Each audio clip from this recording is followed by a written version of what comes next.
मंगल ग्रह अथाह धन संपत्ति देता है, लेकिन जन्म पत्रिका के कौन से स्थान पर स्थित होकर यही मंगल आपको अथाह धन संपत्ति देता है और किस ग्रह के प्रभाव में या युति संबंध किस तरह से दूसरा ग्रह इससे संबंध बना ले तो ये आपको क्या अथाह धन संपत्ति देगा। आज हम इसी विषय को लेकर आए हैं।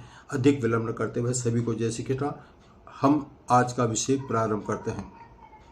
हमारे ज्योतिष शास्त्र के अनुसार मंगल ग्रह को पराक्रम साहस का प्रतीक मानते हैं। मंगल ग्रह हमें साहस पराक्रम देता ही है, लेकिन आपने यह नहीं सुना होगा कि यही मंगल ग्रह जो पापी ग्रह कहलाता है शुक्र के समान एक आपको धन संपत्तिवान अथाह धन संपत्ति दे सकता है। तो इसी के बारे में ज्योतिष शास्त्र के अनुसार ही आपको सूत्र बताने जा रहा हूँ।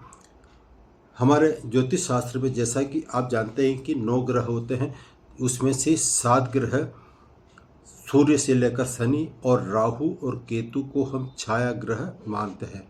साथ ही जन्म पत्रिका में 12 स्थान होते हैं, यानी कि 12 हाउसेज होते हैं और 12 ही राशियाँ कहलाती है और इनके अलग अलग स्वामी कहलाते हैं। तो मंगल ग्रह का जो संबंध है वो 2 राशियों से माना गया है, मेष राशि और वृश्चिक राशि।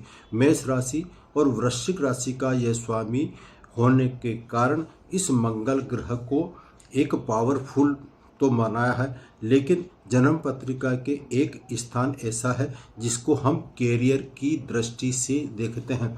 जन्म पत्रिका का बहुत ही महत्वपूर्ण स्थान 10वां स्थान कहलाता है। इस स्थान पर यदि मंगल ग्रह स्थित होगा तो ऐसे में ऐसा जातक मंगल के शुभ परिणाम तो प्राप्त कर सकता है, लेकिन कब करेगा।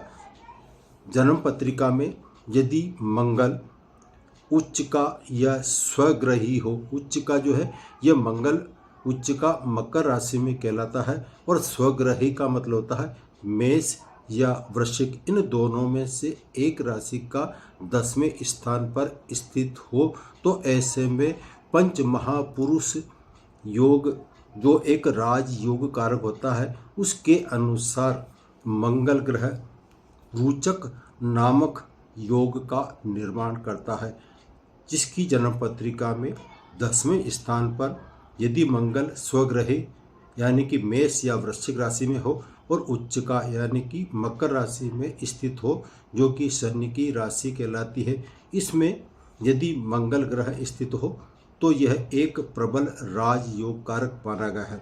इसके अलावा हमारे ज्योतिष शास्त्र के अनुसार मंगल ग्रह को 10वें स्थान पर दिग्बल प्राप्त हुआ है। यहाँ पर बैठकर वो दिग्बली हो जाता है और इससे दिग्बली का मंगल का जो संबंध है वो मंगल दिग्बली दक्षिण दिशा से माना गया है। इसका जो दिशा संबंध है दक्षिण दिशा से माना गया है और मंगल ग्रह की जो दृष्टियां हैं प्रत्येक ग्रह को 7वीं दृष्टि तो नॉर्मल दी गई है, लेकिन 2 विशेष दृष्टियां दी गई है। तो मंगल ग्रह को 4थी दृष्टि और 7वीं दृष्टि के साथ ही 8वीं दृष्टि भी दी गई। इस तरह से कुल मिलाकर 4थी 7वीं और 8वीं दृष्टि से जिस स्थान पर बैठता है उसका प्रभाव उस दृष्टि संबंध बनाने पर उसके भी अलग अलग परिणाम प्राप्त होते हैं। यदि हम जन्म पत्रिका के 10वें स्थान को लग्न मानकर चलते हैं तो यहाँ पर मंगल अपनी चतुर्थ दृष्टि से लग्न स्थान यानी जन्म पत्रिका का D1 चार्ट को तो देखेगा 4थे स्थान से। 7वें स्थान से जन्म पत्रिका के D1 चार्ट में 7वीं दृष्टि सीधा संबंध पड़ता है। चतुर्थ स्थान आपकी प्रॉपर्टी से संबंधित वैभवशाली जीवन जो जीता है इंसान वो 4था स्थान कहलाता है।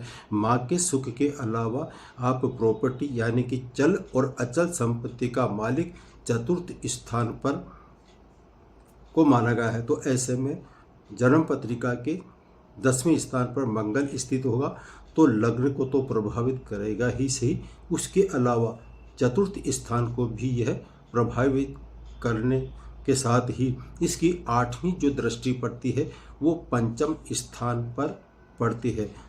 तो इस तरह से यदि 10वें स्थान पर मंगल स्थित है तो पंच महापुरुष योग यानी कि स्वग्रही या उच्चिका हो तो पंच महापुरुष के अनुसार रुचक नामक प्रबल राजयोग होता है। और साथ ही 10वें स्थान पर इन 2 राशियों पे उच्चिका या स्वग्रही नहीं हो फिर भी यहाँ पर यदि मंगल स्थित हो तो ऐसे में उसके दूसरे परिणाम प्राप्त हो सकते हैं। तो मैं अब दूसरे परिणाम के बारे में जानकारी नहीं दे रहा हूँ, सिर्फ स्वग्रही के अनुसार आपको इसके परिणाम बता रहा हूँ।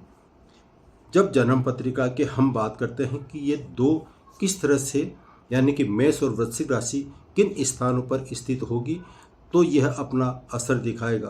तो जन्म पत्रिका में 2 लग्न ऐसे होते हैं, 12 राशियाँ होती है, 12 राशियों में से कर्क लग्न और सिंह लग्न 2 लग्न ऐसे होते हैं जिसके अनुसार मंगल ग्रह राजयोग कारक हो जाता है। कर्क लग्न की यदि हम बात करते हैं तो 10वें स्थान पर 1 लिखा होगा, 1 का मतलब होता है मेष राशि, तो यहाँ पर मेष राशि का 10वें स्थान का होगा और साथ ही वो त्रिकोण स्थान यानी कि 5वें स्थान का भी वो स्वामी होगा। ऐसे में केंद्र और त्रिकोण का संबंध बनता है। साथ ही मैंने अभी चर्चा करी थी सिंह लग्न की। सिंह लग्न के अनुसार यदि हम सिंह लग्न का D1 चार्ट बनाते हैं तो यह मंगल आपके किस स्थान पर यानी कि त्रिकोण और केंद्र का स्थान माना जाएगा। जन्म पत्रिका का 9th हाउस जिसको हम भाग्य स्थान मानते हैं वहाँ पर 1 आएगा सिंह लग्न के अनुसार, तो वहाँ पर मेष राशि आएगी और उससे चतुर्थ स्थान पे 8वीं राशि आएगी, 8वीं यानी कि वृश्चिक राशि। तो इस तरह से ये राजयोग बनाता है। राजयोग बनाने के साथ ही अब सवाल ये पैदा होता है कि ये राजयोग तो दे दिया लेकिन अथाह धन संपत्ति कैसे देगा, क्या अकेला ग्रह दे सकता है? जी, इसको प्रबल और मजबूत जो दिशा निर्देश मिलते हैं वो दिशा निर्देश इसका परम मित्र गुरु होता है। गुरु जन्म पत्रिका के किसी भी स्थान पर स्थित हो, जन्म पत्रिका के स्थान किसी भी स्थान पर स्थित होकर अपनी 5वीं दृष्टि से, 7वीं दृष्टि से और 9वीं दृष्टि से यदि मंगल ग्रह को दृष्टि संबंध बनाता है, देखता है, तो ऐसे में यही मंगल आपको अथाह धन संपत्ति का मालिक जरूर बनाएगा, इसमें 1% भी संदेह नहीं है। तो आज मैं जो विषय लेकर आया था कि मंगल ग्रह किस तरह से अथाह धन संपत्ति का मालिक बनाता है, आज मैं अपनी वाणी को यहीं पर विराम दे रहा हूँ। फिर मिलेंगे नए सब्जेक्ट और नए विषय के साथ।